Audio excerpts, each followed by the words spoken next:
Hello বন্ধুরা, আজকে বানিয়ে নেব সুপার হেলদি আর সুপার প্রোটিন রিচ মসুরির ডাল পাট শাক দিয়ে।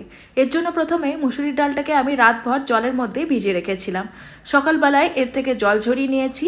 তারপরে আমি এর সাথে মিশিয়ে দেব কিছুটা পেঁয়াজ কুচি, আদা কুচি আর দিয়ে দিচ্ছি কাঁচা লঙ্কা কুচোনো।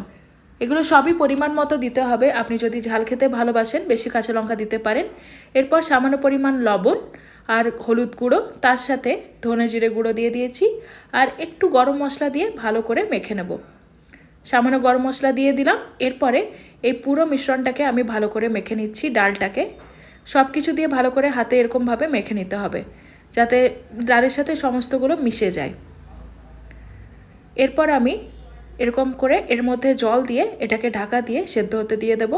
যখন ডালটা মোটামুটি সেদ্ধ হবে, এই পাট শাকগুলো আমি আগের থেকেই বাগান থেকে তুলে এনেছিলাম, এগুলোকে ভালো করে জল দিয়ে ধুয়ে নিয়েছি। পাট শাকগুলো এবার আমি ডালের মধ্যে মিশিয়ে দিচ্ছি। পাট শাক দেওয়ার পরে ডালটাকে আরও একবার 30 মিনিটসের মতো লো ফ্লেমে সেদ্ধ করে নিতে হবে। হাই ফ্লেমে সেদ্ধ করবেন না, এতে পুড়ে যাওয়ার সম্ভাবনা থাকে। ঢাকা দিয়ে দিয়েছি পাট শাকগুলো। আধ ঘন্টা পরে দেখলাম পাট শাকগুলো খুব ভালো করে ডালের সাথে মিশে গেছে আর আমাদের ডালও পুরোপুরি তৈরি হয়ে গেছে। এরপর ডালে আমি ওপর থেকে তড়কা মেশাবো। তড়কার জন্য নিয়ে নিয়েছি গরম ঘিয়ের মধ্যে একটু শুকনো লঙ্কা, একটু জিরে, মৌরি সব দিয়ে ভালো করে বানিয়ে নিলাম আজকের পাট শাক মসুর দিয়ে